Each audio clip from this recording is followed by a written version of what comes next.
Welcome to Three Questions, where I ask an esteemed guest to choose three questions out of five, and we talk about stuff. I'm Kate Roberts, and I'm joined today uh, with Brent Gilson, who I've known for a long time on the internet. I feel like we've been pinging off of each other on the internet for a while.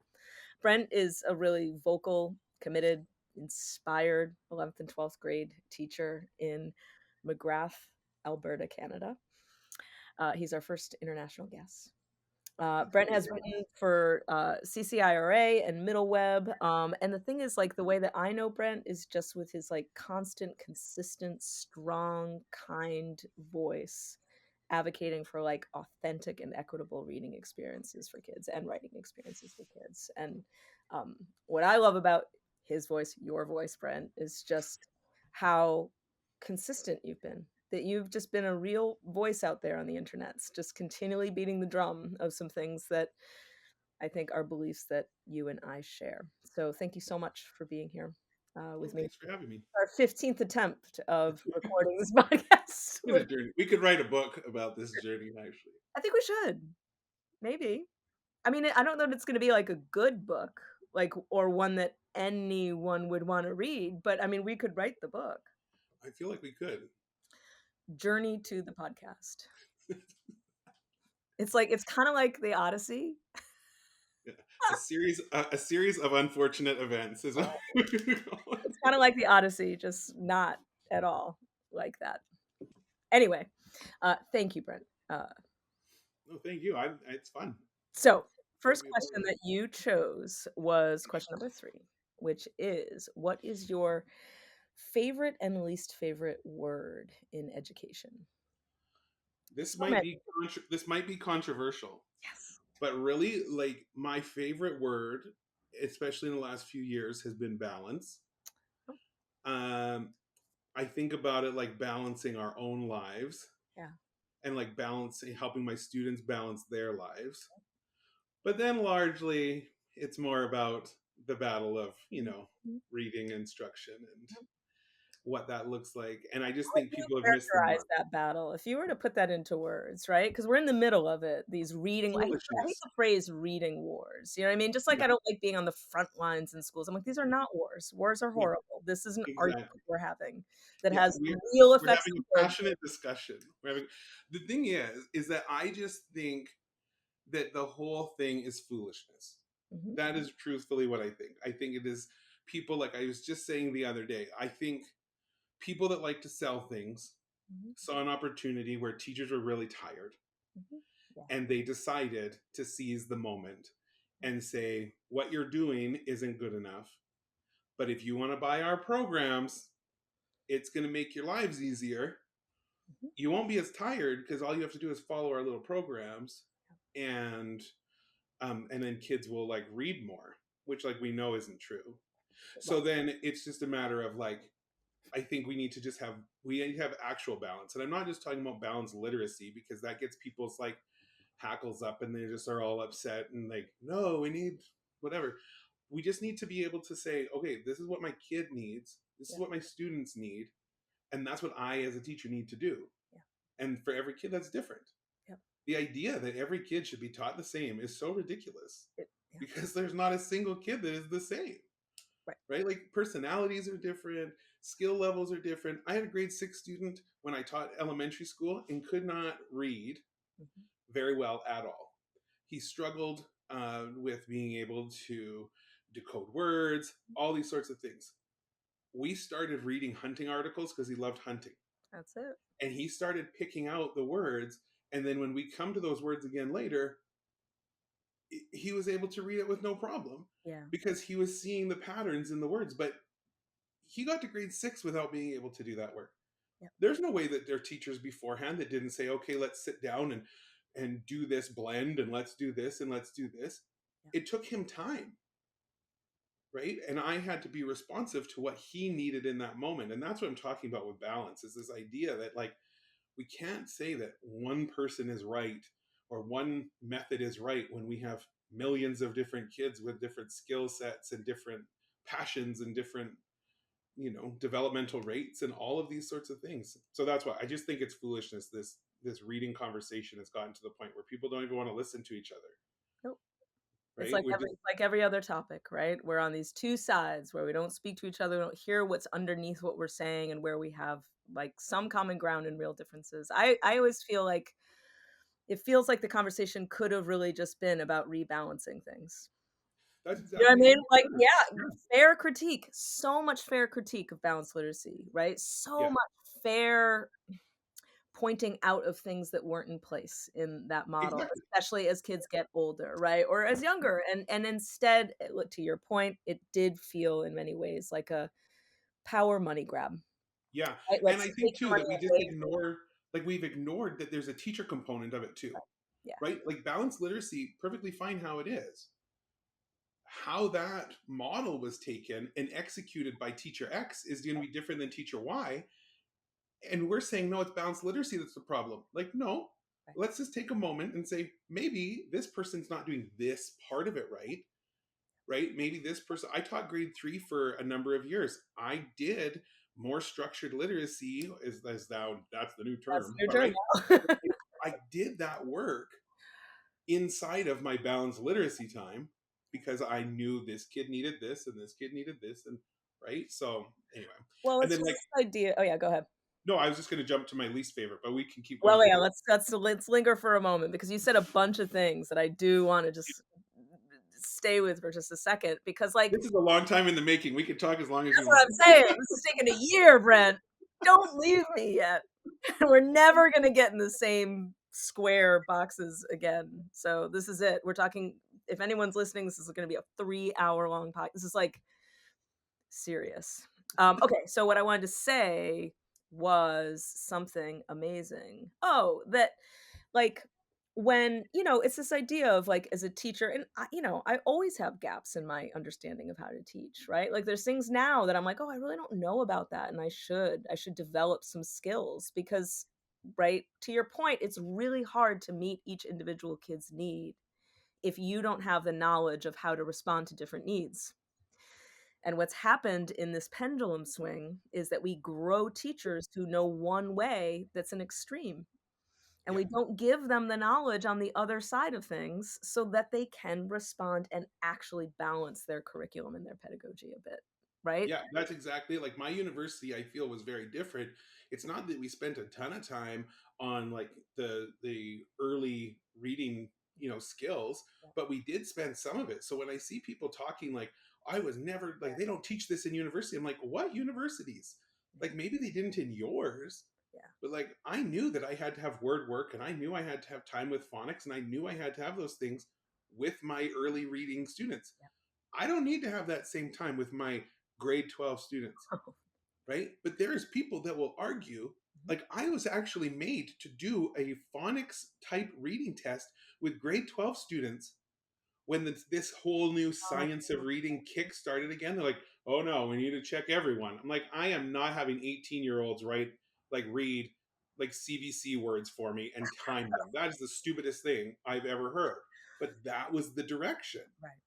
Well, because this is people always don't know. well, that's the problem. This is always the problem, right? It's the implementation of things, which is why professional development is so difficult and challenging and necessary, but misused and doesn't work right and da da da. But it's like we need good professional development to help with this stuff. But so often the professional development is one extreme or the other.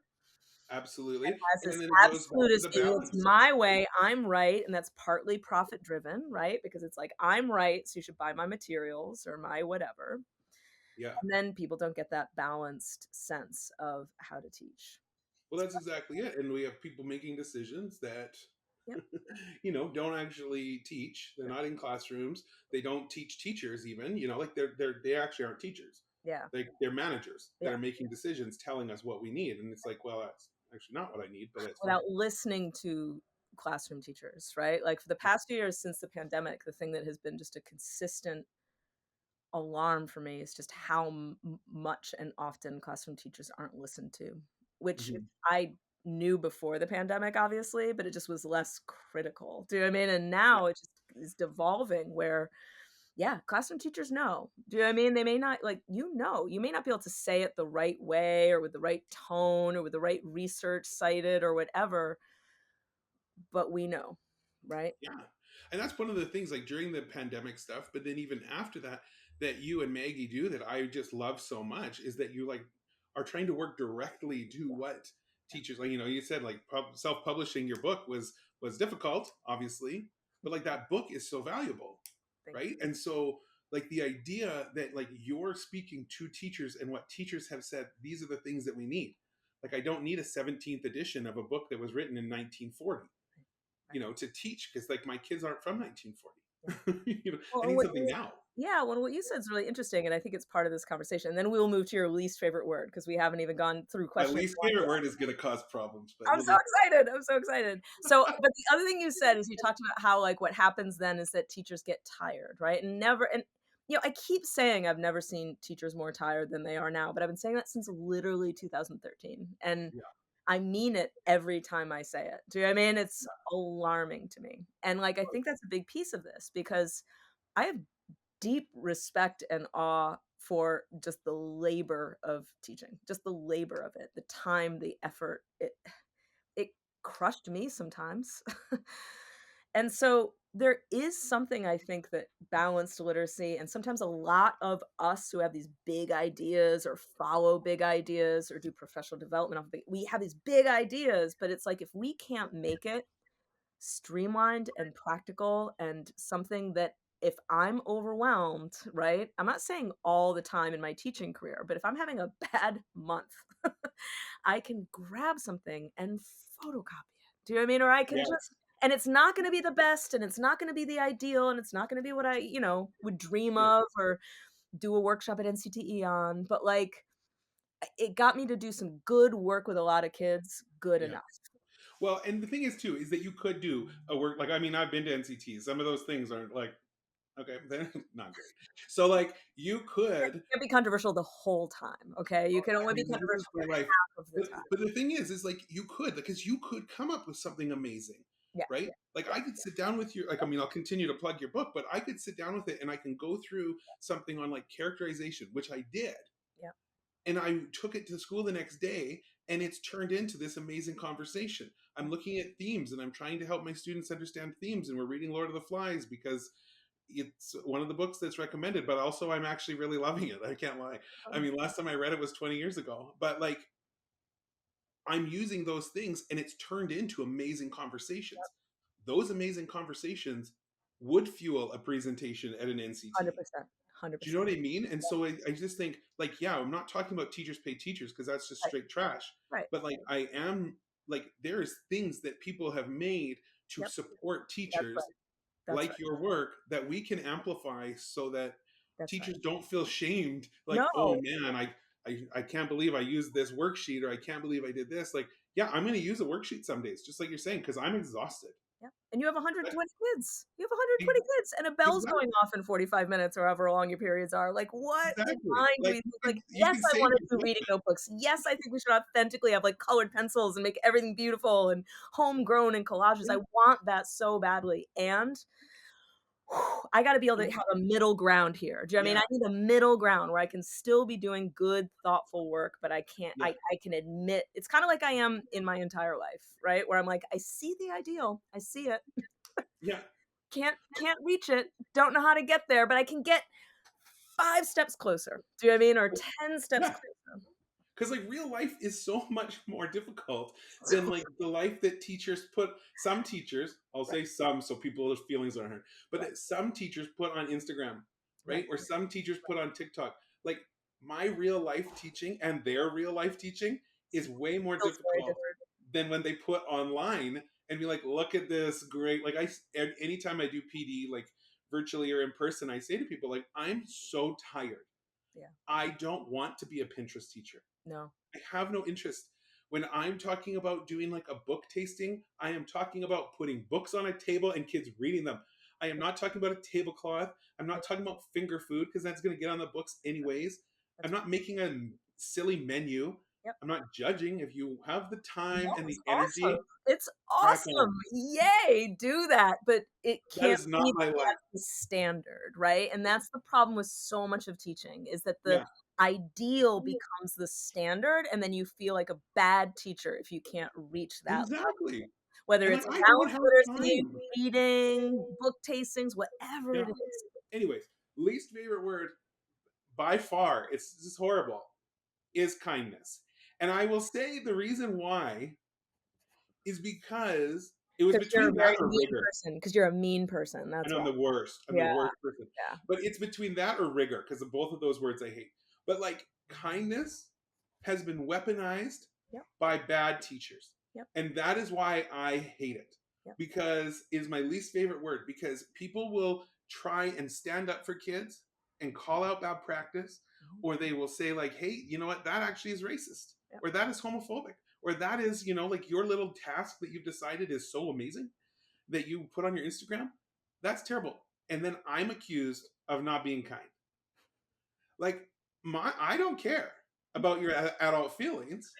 Yeah, Truthfully, yeah. if it is in the defense of children, like I It'd be don't interesting care. if we called it, like, if we changed it to, like, it's about how do we critique? How do we talk about? Because I think people are bad at that. Do you know what I mean? And there are I've had people critique me that were brutal. Do you know what I mean? And just it was Yeah, sent me to therapy, and I'm like, "Oh my gosh, I'm never gonna recover from this," right? It's yeah, not very productive or effective that way. There's a way to give critique, but I do think this idea of, like, we have to be nice, kind, all the time. sweet, polite Yeah. all the time And I really do think makes it it affects women more in education, right? Like they're Yep, very specifically like I can be a little bit abrupt yep, and it's like yeah, but if a woman is then it is like oh she's such a this or that or whatever. And I yep, think that's part of my problem too. And then it's also just the commercial aspect. yeah, Like I don't love that kindness has been used in education specifically as a way for people to sell books and make money, yeah, yeah, right? And like yeah, this is the best example I have is there's a person that wrote a children's book about kindness mhm, and he messaged a friend and I on Twitter. This was just around the time where there was like the Black Lives Matter protests and George Floyd murder and all those things were happening all at once, and then COVID, like right, like all this yep, stuff. all of it. And somebody had said something, and this guy that wrote this book on kindness sent my friend and I their tweet making fun of them. Like to us, being like, "Can you believe this person?" Ha ha ha.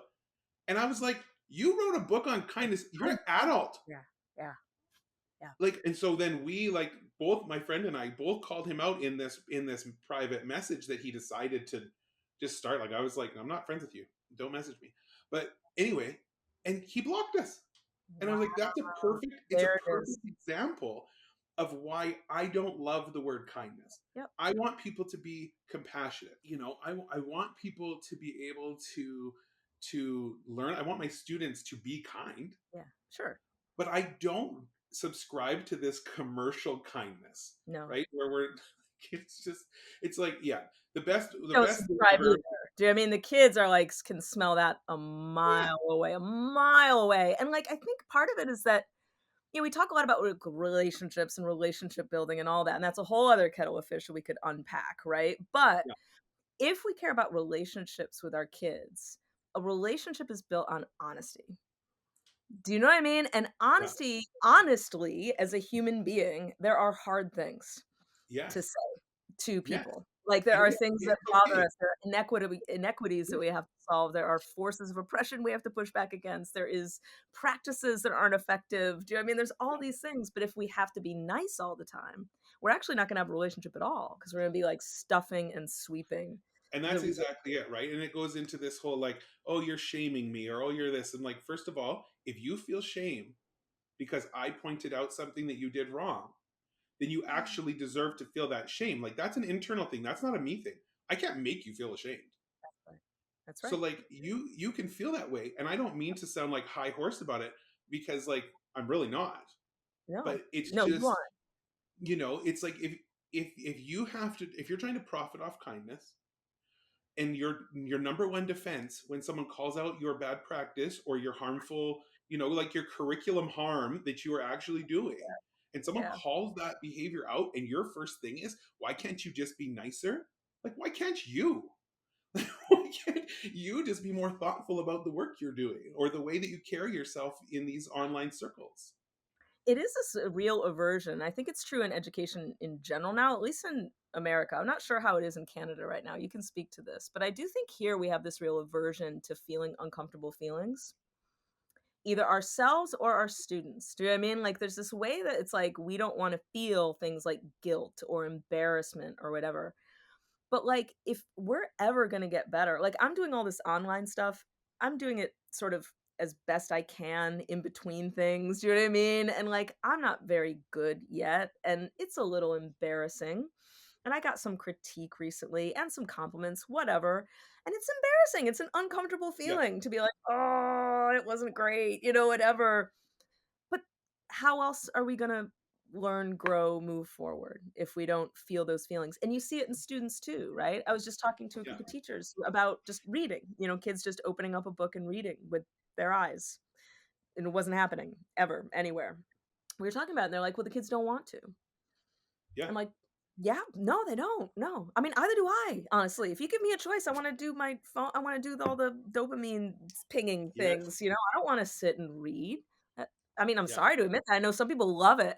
That's never been me. I always have to like put Do myself in that something. position and Yeah, feel a little uncomfortable. Feel a little uncomfortable for a while. Every time I yeah, sit down to read, I'm a little like, ugh, and I'm bored and I don't and I click off and then you push through yeah. and it clicks in, and then Oh, reading absolutely. happens. Do you know what I mean? And I think we Yeah. have that on all sides. We don't want teachers to feel uncomfortable, we don't want administrators to feel uncomfortable, we don't want kids to feel uncomfortable. Yeah, I think I don't know. Every time I struggle with like I say this, I'm just hoping that everyone, no one I know locally ever sees this, but like this, the idea of like I think I think being uncomfortable is good, and I talk about this with the kids all the time Yep, because like I lift weights, and I talk to them about the idea of like if you want your your yeah, muscles to grow, you yep, need to stretch them beyond, right? So like mhm, they break down, and then the repair process is how you get stronger. yep, And so like being that's it. uncomfortable is a good thing, and but too often we have like people are like as soon as there's a little bit of discomfort they quit, Yep, right? Like, oh, I can't do that, or they quit the conversation, or they quit trying to become a better educator. yep, And I just think like the best growing moments of my life as a teacher have been because of moments of discomfort, 100%, right? And 100%. because you learn.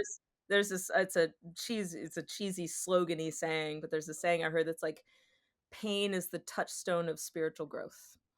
Yeah, Yeah, I mean, it's true for any growth, right? Like whether it's physical, absolutely. spiritual, academic, like you have to get in there and yeah, all that. Okay, I feel you, man. It's good. You're coming out strong, Brent. Balance and kindness. Good. Okay, so question number 4. Oh yeah, What I was thinking motto. yeah, your Hmm. motto. What would your motto be for our current moment? I think, and I will always go to Dr. Goldie Muhammad because I just love her and she's the greatest of all time. Mhm.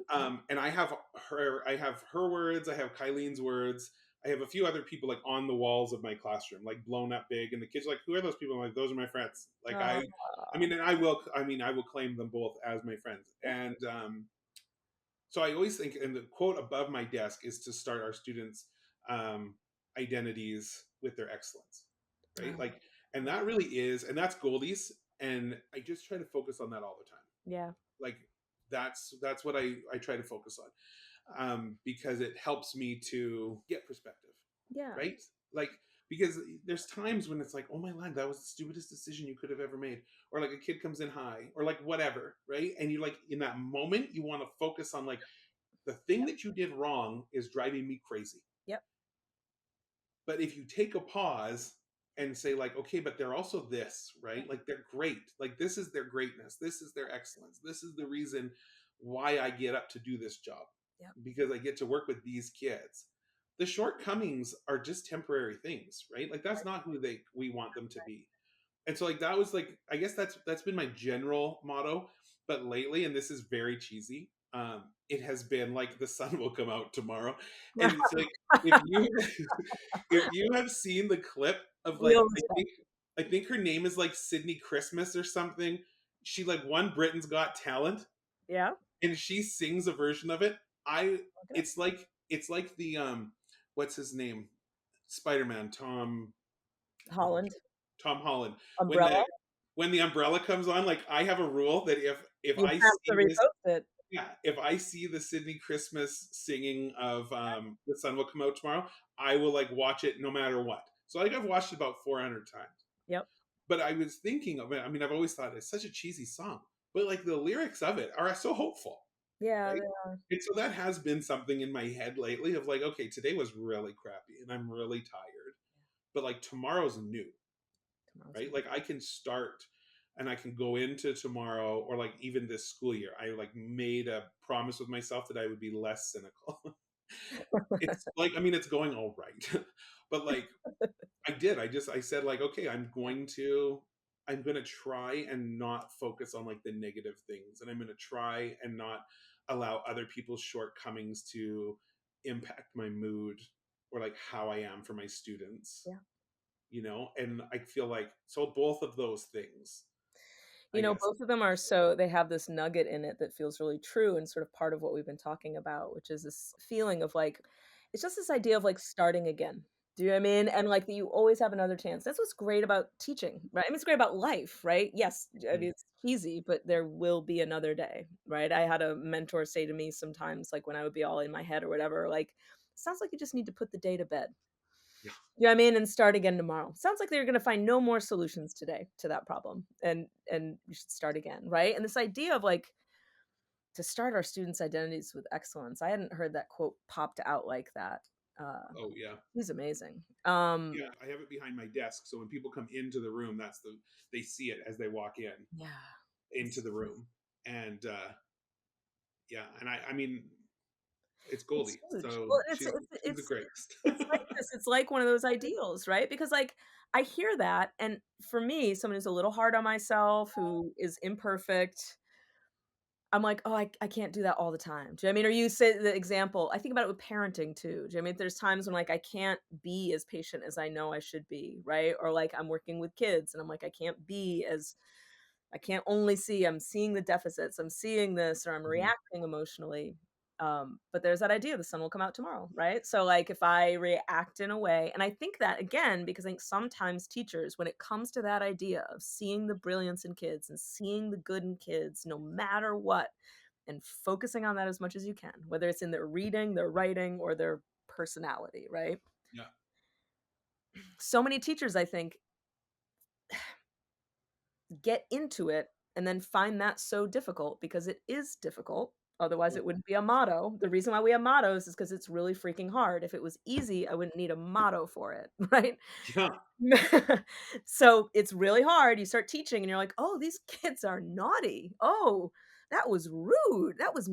mean. That was, and you're like, and it floods you. Remember that when you first start teaching and you work with actual human students and you're like, these kids aren't nice.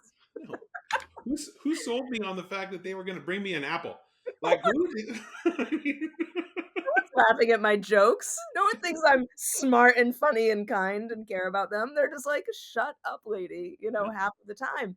Can you just give us free time on the computers, please? Like, Exactly, exactly, right? And so, like, how do you then start, really hold to that motto yeah, and know that you always have another chance to start again, and that the more you start again at looking at kids that way through a positive lens, through the lens of their excellence, yeah, the more you start again, the more it can become a habit.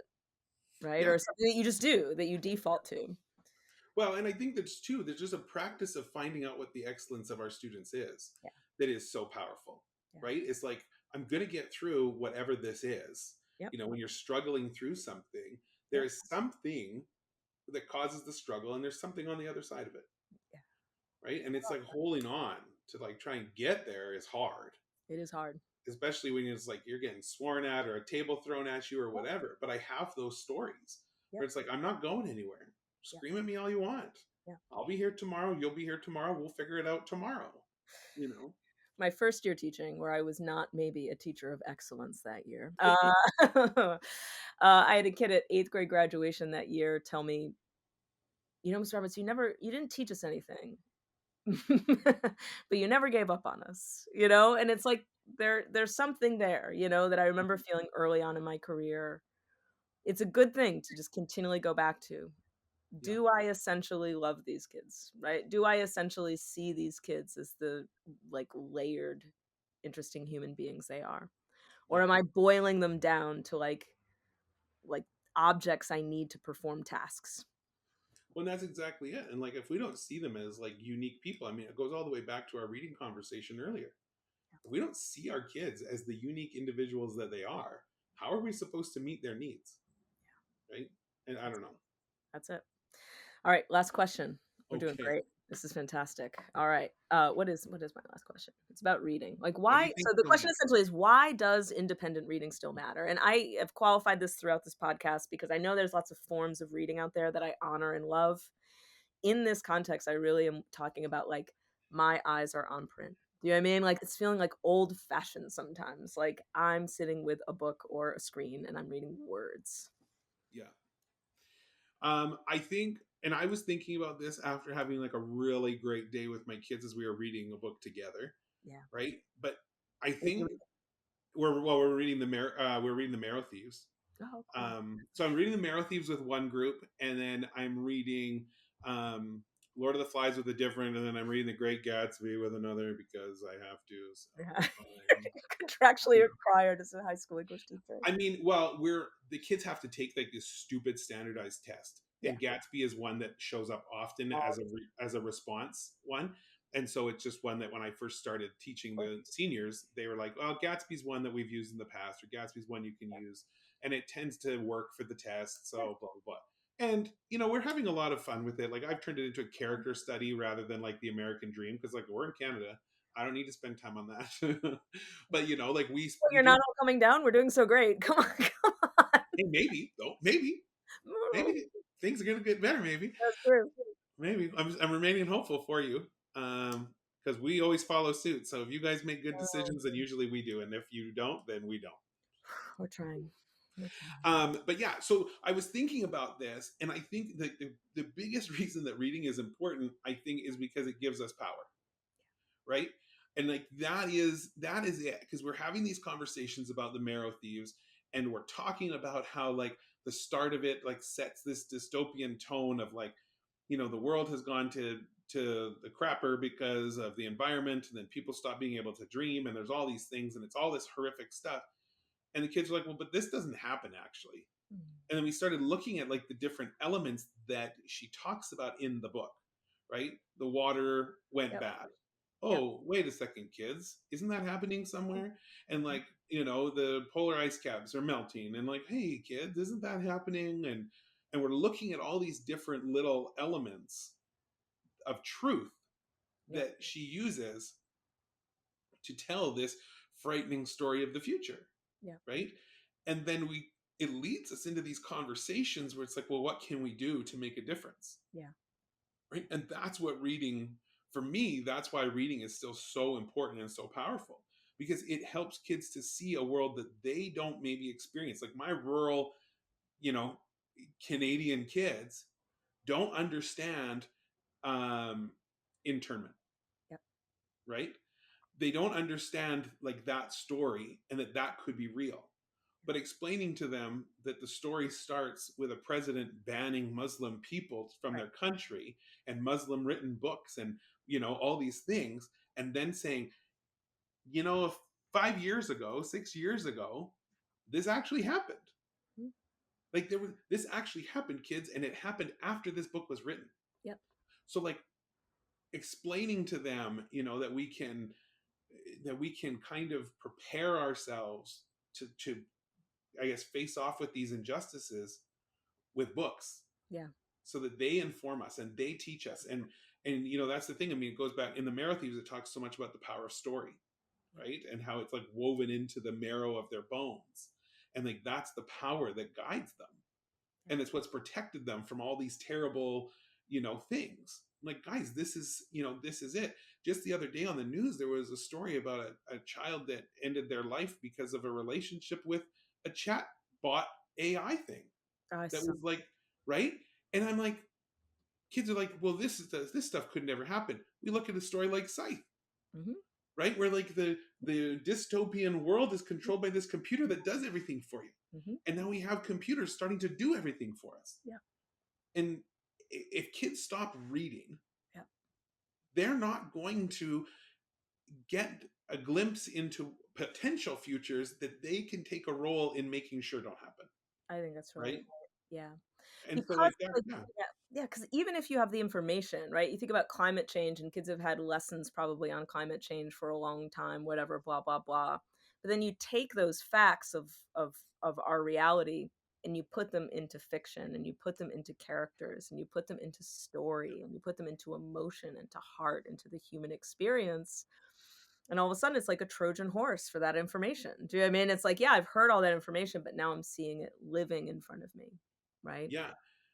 Yeah, I mean, I just blogged about it like on my personal blog the other day, but I was thinking about like there's a Neil Gaiman quote that's about like fairy tales weren't written just it was something about fairy tales are written to prove that dragons can be defeated or something. I mean, I murdered the quote obviously right now, but I mean, it's a great quote that like this is the purpose for books, Yeah.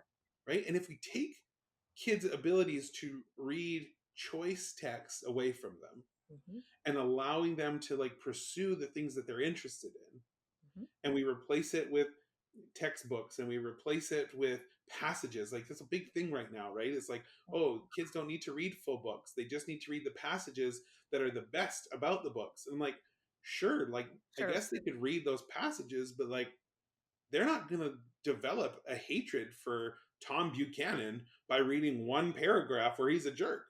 It's not They're the going to, content of the scene that matters, it's the practice and the yeah, work of immersive. I just did this dorky TikTok on, like, condition like, there's these conditions, do you know what I mean, that you have to set up if you want learning and growth to happen, and, like, it doesn't happen just by giving kids excerpts and asking them questions, it doesn't happen by, like, reading 1 book a quarter and, like, yeah.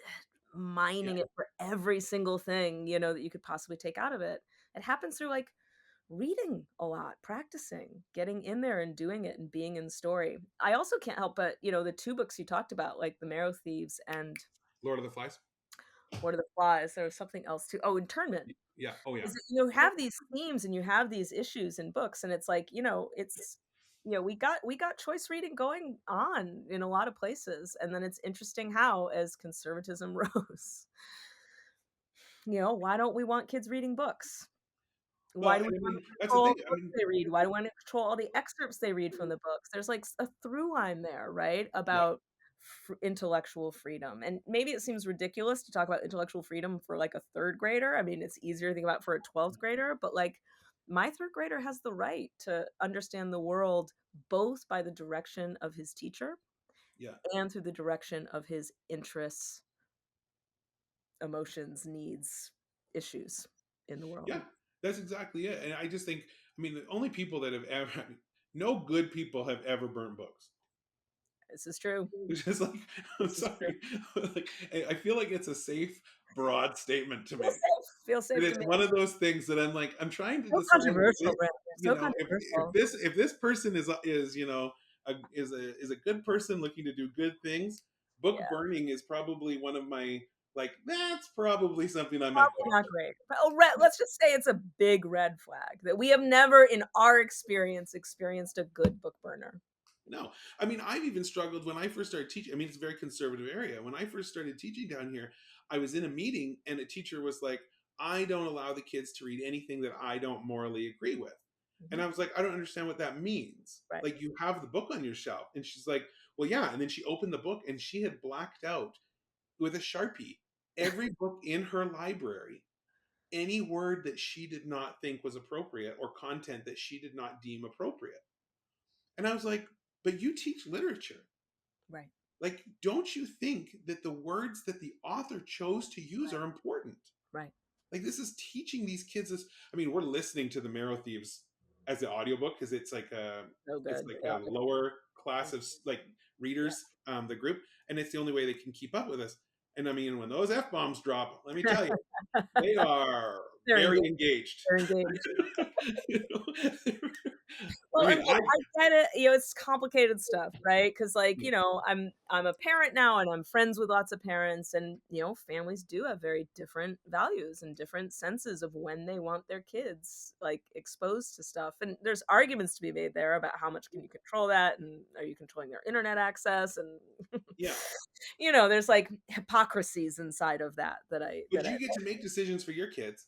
yeah, You don't get to make decisions for someone else's kids. there it is. And There that's the it is. thing. And like, so I sent an email home. I'm like, guys, our parents, like, we're reading this. I'm happy if you don't want your kids to read it. Like, I mean, I won't be happy they're not reading it, but I'm happy if you want to take them out. Parents' rights all the way. I will say that just because Absolutely. I don't need any nasty emails from people. No, But and the thing like, is there's ways to navigate it. Do you know what I mean? yeah, There's ways to navigate that. It's not like I can do it all or nothing. Do you know what I mean? Every kid gets to choose anything they read at any time for any reason, and I can't ever put any restrictions on that, or we're reading only yeah. whole class novels all the And time. I think that that goes back again. I mean, we talk about this balance idea, but like, there is books that I, as someone who is very comfortable, and I teach 12th graders, that I still like. I read them myself. It Yep, made the content made me uncomfortable to the point as an adult. I said, I'm going to curate my classroom library. This book's not going to be in it yep, because it made me uncomfortable, and therefore I know my community. mhm, I know, right? I'm not banning the book. If you want it, it's at the public library. yep, Feel free to go and get it and read it. yep, But there is this an additional problem, which is probably for another conversation, of teachers picking books that they make their students read that are not appropriate books for their students to read. yeah. I think that's right. And that's causing some of this fervor of like, we got to get the books out. Mhm, Maybe don't choose to read a book that's not meant for 13-year-olds right, as your whole class novel right. because you want to be edgy and cool and read this book. Exactly. There are ways to navigate this with common sense and a sense of openness and honoring the diversity of human experience, right? It's like we can do both. We really can. And that might be, Yeah. and those are always, in my experience, as someone who goes to schools all over the place, those are always local decisions that when they're made well are made with teachers and parents together. You know what I mean? Are made to say, like, how do we both ensure that our kids are able to have access to the human experience and make sure that we're protecting a sense of, I mean, not innocence, but you know what I mean? Like a sense of like, yeah, there are things that I don't want my kid to necessarily read about the first time in school, but like, of course, I also feel like if that's what happens, they're gonna Yeah. encounter this stuff. That's exactly it. If it's going to happen, then it might happen. And I don't think a teacher's like got some sort of nefarious like plans to expose kids to things that are inappropriate. No, But I I also don't want think I like, don't want any of that in my classroom. If I could, I would yeah, move all mentions of sex yeah. out, out. I don't wanna talk about it with students. I don't No, want them to I talk would about I it with went students. I to don't my want them kids. to I'm like, read it in front of me. I don't want anything. we'll like Please fast remove forward all like Romeo and Juliet kissing in a video, and I'm like, fast no! forward, fast forward, fast forward. They're like, Mr. Or, Gilson, you like, need the to scene grow the up. morning after they've, like, slept together and they're, like, cooing, and I'm like, "No, no, no, we're gonna skip that scene. Let's move on. Let's move And on." the Oh my whole thing. Well, even that, like, there was a scene in the Marrow Thieves where the two characters are getting a little bit too comfortable with each other, and I was like, "We're not reading that part," and I skipped it over. And they're like, "Mr. Gilson, this is a very funny quote, actually." And the main character's name is Frenchie, right? I don't know. I'm sure. I don't know if you've read it or Yeah, not, yeah, but yeah. It's incredible, but is Frenchie. And one of my students, because the kids wanted to know what happened in the scene, and I was like, "No, we're not talking about it. We're moving on." And move one of the on. other kids is like, "I read ahead. He had a hard time controlling his bulldog," and I was like, "What?" And it was like the funniest moment because, like, well, he did read ahead, and he also, I mean, used the guy's name as Frenchie and thought, French bulldog, I can make a funny joke here. But he was so engaged with the book. Yep. We still didn't read that part. Nope. I Still mean, doing I that skipped part. that part over. But it You know, is funny, right? How there is this image that all teachers, all we wanna do is, like, brainwash kids. our kids read, like, gay sex scenes. I'm like, I literally it's the last thing I wanna do. Last on the Yeah. list of things I wanna But do. if it comes up, I mean, it comes up, it comes up. I mean, even Greg Howard's book, The Whispers, Yeah. right? That book has helped Yep. multiple of my students, Yep. right? Like, and it's not explicit in any way. It's not. I mean, there's some content about feelings and all those sorts of things, Mhm. right? But that book was super important, Super important. to the point where I ran into a kid years later, and he thanked me because it helped him to be able to have a conversation with his parents that he was struggling to have, right? And I think if I were to limit my classroom library books to things again that might make me uncomfortable to have that conversation with a student or a parent, Mhm. I'm doing a disservice That's right. to the kids. I am making them more vulnerable to harm from somebody else, Yeah. right? Instead of giving them books, Yeah. stories, they give us power. If I can arm them with a little of something that is going to help them when they hit something that is difficult, Yep. because I let them read a book, then give me a break. Yeah. Feel a little bit less alone. I love that. Yeah. That feels like a good place to end. Well, I This has hope you been don't so get hate fun. mail from my absolutely ridiculous stances on things like kindness. I you know, so I'm just gonna end saying, Brent is anti-kindness, Anti anti-kindness, against it. 100%. That feels like good. Thank you for joining us. Anti-kind Brent. Thanks.